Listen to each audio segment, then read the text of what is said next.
Good evening, ladies and gentlemen. This is week 8, the penultimate terror.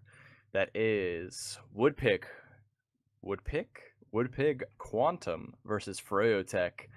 And the wake of the final week of ESEA Season 26, we've got myself, Ro, joined by Cornpop, our casters, and Console, the cameraman, who's fixed his graphics issues, so we will not be seeing silhouettes of Ubers and other various lighting issues. No, we will have a quality cast here because Woodpig actually has a chance to sneak into playoffs contention if they can somehow throw froyotech for a loop. Yeah, I think they have a shot at being froyotech. Let's be honest here. I mean, froyotech is the best team in North America as it looks right now. They're undefeated this season. They've played teams that many would argue are better than Woodpig and still won. But I'm going to say there's a sparkle of hope just because Woodpig did beat Swift 5-0 last week, sorry. And the Swift is probably the second or third best team in NA, and they had a really close match against Froyo. Froyo's closest match was probably against Swift, so I guess we can do some rosters. We should probably go over that before the game starts, because we already have 11 players in server, and 12. we're only 18 minutes. Oh, there you go, 18 minutes past start time. So let's say some rosters. All right, I'll take Woodpig real quick just to give a glimmer of hope to what is going to be an epic comeback in the Woodpig season. Formerly known as, I can't remember the name, Faint Gaming, that's the name. This is the formerly Faint Gaming, no longer sponsored. We've got Mason on Medic, Ancient Player, Dingo on Demo, Aim on Pocket, Laz on Roamer, Yite on Scout, and Boar on Sniper. And yes, I did not make a mistake there. Yeah, I'm sure he'll be playing quite a bit of that class. And froyotech's roster, I mean, you should know froyotech's roster by now, but just in case, just for fun, Shade is their medic, Habib is on Demo Man, Saigai is their pocket, Blaze is on Roamer, and Eric and Manny are their scouts. That hasn't changed all season. Saigai, the somewhat new, I guess, new this season pocket player, formerly known as a demo main, but playing pocket for them this season. He's been doing pretty well. Conformed to the team pretty well, and I think they'll be playing good tonight. I will say that the possibility for Woodpig to get into playoffs is slim, but they can either win this match, or if Velocity lose their next two matches, which are against Ascent, which is very possible for them to lose, and Faint with an E, which is unlikely, but again, possible. Woodpig should still make it in, as long as they can also beat Faint with an E. I think Velocity have one more match against Cat Noises, but Cat Noises is dead. So that's a free 2-0 win for them. So Yeah, it's once possible. you've lost 9 times, you can't revive that at all. Exactly. Although I do, like to give a shout out to all those teams that stick through to the very end. Makes for some more interesting TF2, and it's good to get some practice in as well, even for your team. Yeah, so we have the 12th server. We're kind of just waiting for things to go over. We've talked about all the important things, but Cornpop, I know you have the most important question of the night. Mm-hmm. You know the most important question tonight, right? Oh yes, of course. Question tonight is if this will end in the classic 5-0 ESEA scoreline, or if this will drag on in classic Badlands fashion and make us sit here for another 2 hours. Or if this match will ever start. I mean, it took a long time for Woodpig to get into the server. It was about like 15 minutes before any of the players starting adding up. Now we've got everybody in the server. Boar is just sitting in spectator, so the other 11 players are at least on the team and jumping and running around. So I assume as soon as he gets in, I had some messages to him. I didn't confirm beforehand that these teams were actually playing tonight. So I shot Boar a message. I'm like, "Are you playing?" He's like, "Yes," and then he started playing TF2 after I messaged him. So I don't know if they forgot, or if they're just really not taking it seriously. I hope they're taking it seriously. But yeah, we'll see. We'll see how they play here tonight. I expect it to be a Froyo win. The question is going to be how close of a scoreline are we going to see? Yeah, and I think one of the biggest things, especially this late in the season, is specifically if things turn for the worse in the first half. They've got 30 minutes to give it their best. But once that halftime score shows, that will set the tone for how they're going to be wanting to play the second half. More than likely, if it's a 3-0, we'll see some in true form. We'll be seeing woodpig break out the very alternative playstyle. I think is the best way to put that. They've played a lot of TF2 together ever since Sivo was around. Still, woodpig with Mason and Dingo existed, and they were very keen on the alternative playstyle. That's what I'm gonna go with. That word choice. Yeah, based on what's being said in chat right now, we might not even have to wait for halftime before we start seeing Shade's coming out. Shade has promised the enemy team that he will be running crits full time tonight for every single mid fight, every round. He's going to be on the Crits Creek play, so we'll see if he stays true to his word there. I would be willing to bet that if things start going froyotech, they switch it up, but maybe not. I mean, really, if you're froyotech, what are you doing right now? You're just kind of playing for fun. You're not gonna lose. You're not gonna get out of playoffs. That's mathematically impossible at this point. I don't know if it's mathematically impossible for them to lose first seed. I don't think it is possible for them to lose first seed just because they've had such a dominating start of the season. Yeah, no, they have a 13-0 score line. What you would expect from one of the better teams that TF2 has come across, mostly because of Banny, but Yeah. moving forward, yeah, 13-0 is very hard to dethrone from that first seed slot. Not that it's going to have that big of an impact. Even Yeah. if they did lose one, they probably, Although, even if they did somehow magically get knocked off first seed, it wouldn't change much of the playoffs route. No. But I think we are going live here, Ro, so get ready, kids, because only 23 minutes past the start time. We are starting the first half. It's woodpig Quantum taking on froyotech in the first match we've casted for this new, and I put new in air quotes, team. Green text is on your screen, Ro. Who are you watching? Got my eyes on Habib. Beef in the rollout, going the Muma style. Very classic, very safe. He's going to be going very carefully. Boy, do you see Dingo getting there much faster this time around. Just want to point out, chair user is Mason, and the 1% who's jumping in, that's AIM, sitting on top of the trains. He's not going to be able to get any opportunities here. Blaze sitting very far behind. He's going to be able to catch up Laz, excuse me. Both competing for that middle name, LAZ. Blaze is going to be going into position in the patio. No one's really in a great position to call him out. He's actually going to walk forward while everyone's kind of weak. It's a nice rocket onto Mason. But Habib is going to be walking forward. He's going to get that sticky off, take him down. The Crits Creek has popped off. Not going to be connecting with any other players, though. Just kind of waiting around. We do see AIM getting in position on the middle point. Going to be able to stop the cap, push Eric back. Boar is rushing forward with the pistol, but can't quite get anything. And Saigai will be able to pick up onto AIM. And Laz, who respawned, gets piped. And very good aggression from Dingo, who is able to take down Habib. But looks like a somehow miraculous recap from Yike, who's in the face of Banny, going to get 2-shot.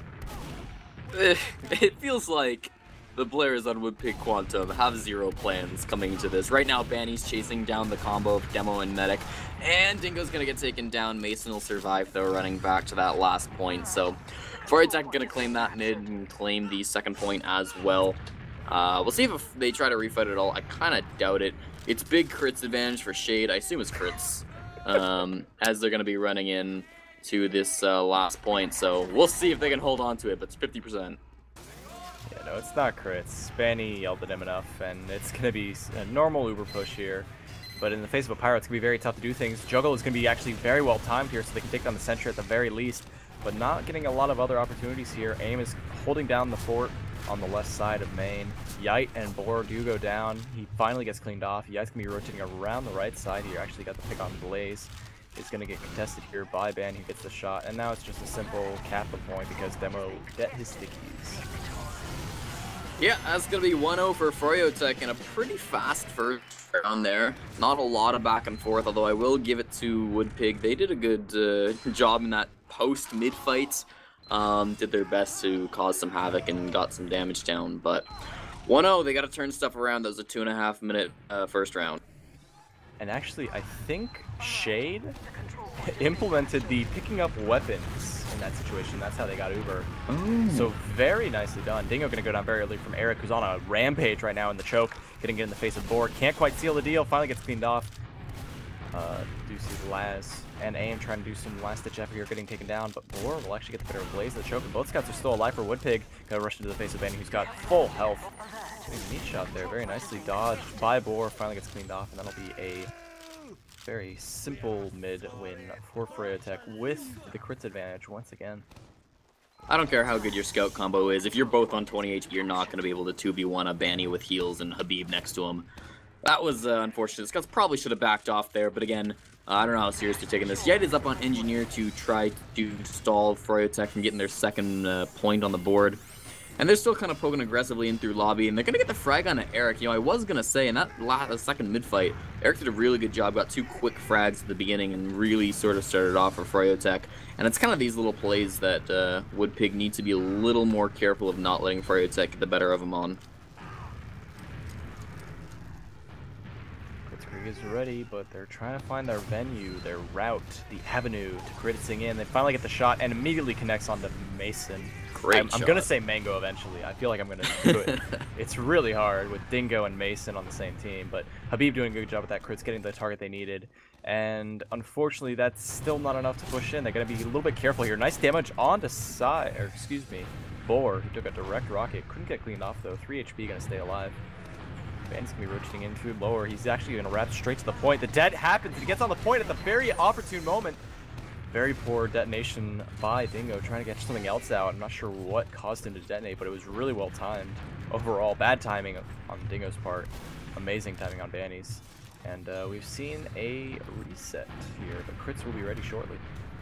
I think that's exactly what froyotech looking for. Eric going down is a really poor timing because Shade just got that 100% crits. They're going to want to go as fast as possible. Obviously, Mason's not even at 50% yet, so maybe they could wait for their scout, or they're just going to go before it. That's the plan. Popping in on their soldier, Guy getting 3 really quick frags. Now look at this aim. Big Bomb does take down 2 important players, and Guy going down. Actually, aim got that one as well. So this maybe could be a defense for them, but they got to watch out for Banny on the point. Now it's a 2v1. Can Banny take down Dingo and aim? No, he cannot. Almost got that Dingo frag, but once you got those soldier splash, it's kind of over. Eric now from the respawn, again, taken down by aim. Really big last hold from aim. And that actually is a very big motivator for the rest of woodpig to see what they can do here. They do spot out some players on the Spire. Yeah, they can be initiating the cap here, and a lot of players rushing to the Pride Rock, trying to throw some spam onto the point. A big bomb from Guy, and the help of Habib will take down aim. Mason's really low on the ground here, gonna get chased down by Banny in the face of 3 players in trash. What a disaster, what a great flank from froyotech there. Able to completely clean house here. Blaze doing his 3rd kill onto Yite on the battlements. Lad's gonna be taking a little bit of damage here, backing out to the lobby. He's gonna be setting up with aim for a very incredible defensive play here while they wait for froyotech to recap. They will get some spawns though before anyone finally initiates in last, but Blaze is in position here at low. I'm surprised froyotech didn't go a little bit faster. Blaze is in, he didn't get anything at all though. Here comes the crit stickies coming in from Habib's. Gonna take down aim and Dingo both going down. Eric's gotten some time on point, and they're gonna try to force him off of it. Yite's there, just needs to hit 1 damage onto him. Come on. He's jumping around. Eric, why is he alive? 3 HP. Eric, die already, finally. Yite gets that pistol frag, but by this point, it's way too late. Yite throws a lull in chat, and it's 2-0 for froyotech. That was magical, you know, staying alive in the tube. It can be done if you're determined enough, you know. Coming to this next mid fight, we'll see which Demoman wants to get here a little bit faster. A bit different rollout from both of them. Looks like Dingo's with quite a bit less HP, and it seems all of woodpig are sort of in this valley area, putting them at low ground. They've lost a player already. froyotech down 2 though, and Mason's on very low HP from across the map. Guy hits that rocket, doing just enough damage to kill. Habib gets bombed on as well and does end up going down. Now Laz died is pretty aggressive, and this is going to be a woodpig mid. They ended up doing a pretty unconventional strat there, and they're going to pay off for them as they're already on the 2nd point with Dingo throwing stickies. Surprising, you know, I saw so much damage from Blaze at the Valley. Mason getting a very low on health. He did also take that really nice rocket from Guy to click those things down. It's a nice little crits play from Can't connect any rockets though. Oh, okay. I saw that aim trying to get away. It did not work out, and the crit will take him down. That was very well done by Guy, who is insane right now. But Mason is in-house. There's a flank coming in from Eric below the point. Spire almost gets capped off. Banny getting a little bit of defensive here. Mason a little bit too far forward here, and Diag can't really do anything else here. And Eric and Guy potentially might be able to pinch here. The woodpig will manage to get to the closet here. Yike gets taken down though, and that's not good for whatever they could have done to defend this mid. Yeah, with 4 players live, it's going to be tough. They seem to be considering committing, though. AIM has done a pretty high jumps, hitting some rocks down onto Eric, who's running in through Valley. But now it seems like the numbers advantage is paying off for froyotech. They're going to lose Eric. He finally did get chased down, but now Blaze with the big bomb in and connects that air shot onto Mason. Exactly what it needed to do, and with that, it is going to be the collapse coming out of woodpig Quantum. They managed to get the frag on a Blaze. Blaze pushed a little bit too far forward without his team, but they still might be able to capitalize on a few more frags. They're chasing Laz and Dingo in, but they're past that shutter, and they should be okay. Gonna have to go up this Spire, though. Yeah, I was going to say, Froyo soldiers are popping off, but Saiga had a really weird, tried to jump onto Spire, didn't work out the first time, but don't worry about that. They're hitting air shots, and that's what matters. Who cares if you can't jump? As long as you can waddle. Exactly. 100% from Shade on that Crits Creek, 20 out of Mason, so this is going to be a tough point to hold, but they've opted for this forward hold. They're doing a good job keeping froyotech out of the shutter. It's really tough, but they're coming in through this up top area, the whole flank, running forward, and it looks like Eric's going to get the entry frag onto Laz. Trades his life for that, though, and now they're backing off. A lot of people just died. 4 on 4 at the moment. The crits gets popped off, focusing down that medic player, and with Banny just running forward this Crits Creek, it's only Dingo alive. He's going to end up falling, and Banny had a really big crits on that one. They're going to cap this point off at a 3-0 for you after the first half. Very well done. That crits by Banny, finally showing a little taste of something you rarely get to see, which is the scout crits. Sometimes it's used to just quickly dispatch any bombers, but you rarely see it actually be executed properly, particularly in a last push scenario. Yeah, well, it's an interesting situation because they didn't have any soldiers really with them, and it was a very enclosed space, so Doman would have had a bit of a tough time there. So it's good on Shade and Banny to realize that this was one of the rare occasions where the scout was the best target for that Crits Krieg, and they did a lot of work, and they did what froyotech did, and they managed to cap that point off. So very strong play by froyotech from the first half. I expect to see a similar second half as we're already starting it. Quick rundown on the stats while I wait for my TF2 to alt tab back in. We've got Saigai topping the charts at 404 BPM. AIM not too far behind on the other team though at 395. Banny of course also right behind there at 391. And 16 frags, twice that of anyone. And Mason has 0 kills. But he's also at the middle of the scoreboard. Dingo getting a nice sticky on a Habib right early on this mid, but he's still taking quite a bit of damage. Eric is sneaking behind, wants that demo frag. His pistol is finally getting that shot down, does get it, but Habib and Blaze both going to go down pretty early as well, so there's some good aggression by Laz to be able to get at least one of those frags. Now it's only Banny and Shade left alive, and Shade is retreating from his scout partner. Banny does get rushed down by 2 players over in his own house, and now Shade might be in a little bit of trouble. You can tell all of woodpig want to be on this chase. They're going for him. Laz is following him directly, and looks like Boar is there as well. They do manage to connect that frag right before Shade can get back to his team. A very long chase, but pays off for them as Boar gets that frag. And I believe that is Shade's first death. Second. Oh, maybe it is first. Yes. Yes, it is his first death. I was keeping track the whole game. You know, he's Crits Krieg, and that's why that whole thing with the Medigun was surprising for woodpig. They were like, how did that happen? But now with Shade finally dead, there is a potential here for woodpig to take some ground here. Blaze and Eric, though, in the flank can be able to pick up an Yite. Laz going to be walking into the house, getting on top of Blaze. Blaze gets the better of that, and he has to be coming in through the patio on top of Dingo, who took so much damage. He goes around the choke, connects the rocket, and craters him. Follow-up rocket can't quite take down Boar, but that's enough damage to get the rest of froyotech into the team, or into the middle point. Now Mason's at 90%. They don't really have very many players, but they could be looking to Uber in, especially with Shade right there. They're going to pop it off, and Shade, what's this positioning by him? He should know the enemy team has Ubers, and Boar's looking to get this frag, but Shade somehow got the jukes, and Boar's not connecting these pistol shots. So it looks like only Blaze goes down to this, and Eric's actually starting that back cap. Yite has gone back to try to fight him on Spire, and he seems like he is going to win that one 1v1, and Mason's very caught out. Habib gets the final frag onto him with those stickies, and froyotech hasn't even let their mid get capped off. So I really like that Uber charge pop out of Mason, but not well executed by woodpig Quantum. Very unfortunate, but that's the name of the game. If it's not an aim day, then it's just not an aim day. Still sitting on this mid to second though, and 100% advantage from froyotech. I expect to see them taking this second point with very little contestation. We'll see. AIM is still jumping around, taking some damage, not looking to commit. Big bomb by Blaze over on the flank. It's thrown way up into the air. He's not going to get air shot, but Yite is going to get taken down by Saigai before he can get in that back spawn. So one down, not going to be a big deal. He will respawn in time for last, but I don't think Mason's going to get Uber charge in time to stall his froyotech push.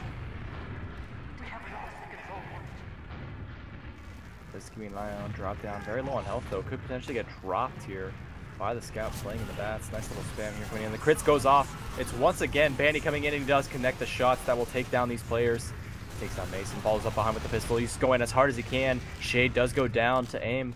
Yeah, he also managed to pick up on Eric here. There is potential here, but Blaze is sitting very comfortably on the right side of spawn, is ready to shoot some rockets across, and Saigai will actually be the one getting the frags there. As froyotech lead themselves closer to finishing off this match at 4-0. Yeah, that makes this match points. First to 5 wins, and froyotech are very dominant so far.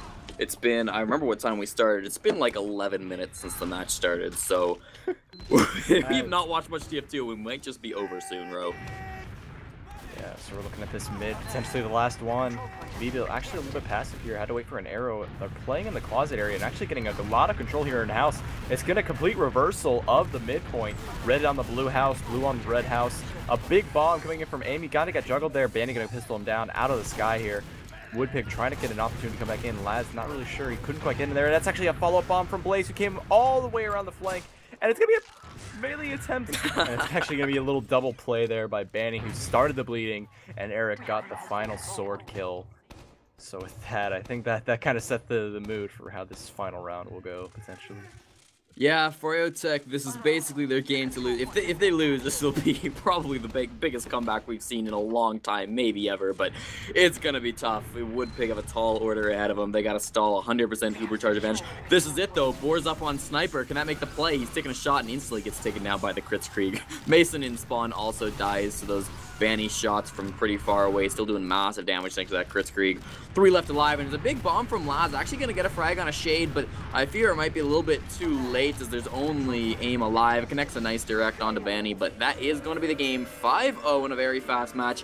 froyotech are dominating this season, and it seems like woodpig Black will not be able to make plays. It's still technically possible, but going to be very, very tough for them now. Yeah, don't hedge your bets there, ladies and gentlemen. Don't bet against froyotech when it comes to taking it down, holding on to hope, that kind of thing. You know, woodpig, very good performance. They had that one mid, you know, that one Uber charge, I think. Yeah, they did win a mid. No, yes. Wow, they won a mid. Yes. Yeah, they had one Uber, exactly one Uber. So, I mean that's the real important stat line there. Not to knock Mason. Do they even? But that's the really important line there is every mid he died, except for that one mid. Like that's the only way you can put it. Well, other than that one Uber charge, I don't know if there's a ton to read into these stats here. froyotech won at a 5-0 and in a 15-minute 5-0, you can't really look too far into the numbers. One team did very, very good, and one team did very, very less good. No perfect game. Shade did have 4 deaths, which is quite a few considering how the game actually went. Yeah, all 4 were in the last round. Or not the last round, but the last half. Yeah, last half. Yeah, but still, good job by froyotech. They're going to continue to hold their undefeated record. I think who's the last team that has a chance of taking it away from froyotech? It's Sparkle Gang, so that's going to be the last team that can maybe take a win off froyotech for the end of the season, because Cat Noises again are dead, and they're going to give them a forfeit loss, so forfeit win even. So that's going to be that. Ro, do you have any final words before we head off this stream? Because it has been a quick night, and I don't know there's a ton to talk about. Well, there is enough to talk about because we've got the game of the century, or at least, you know, in the next 24 hours. And that'll be tomorrow, if I'm not mistaken, Velocity versus Ascent? Yes. Yes, that'll be Sandblast and Marxist, if I'm not mistaken? Yes. Ooh, man, that's a banger. 2 very funny guys hashing it out. They'll complement each other very nicely. So I hope you guys will join us on Team Fortress TV tomorrow for that exciting match that has a lot of playoff implications. And also tomorrow, if you're around earlier in the day, ETF2L Season 28 playoffs continue. Or that's high semifinals is what they're casting tomorrow. So that should be an interesting one as well. My son's basketball team versus professional Disney fangirls sounds like a really good match. I don't know the players, the teams at all, but it sounds like a good one. I'm going to try to watch it for sure. And those are the 2 upcoming events we have so far this week. So thank you for watching. My name's Cornpop. Of course, we've been here with Rose, my co-caster, and Console on production. We'll let you get back to your evening. Thanks very much.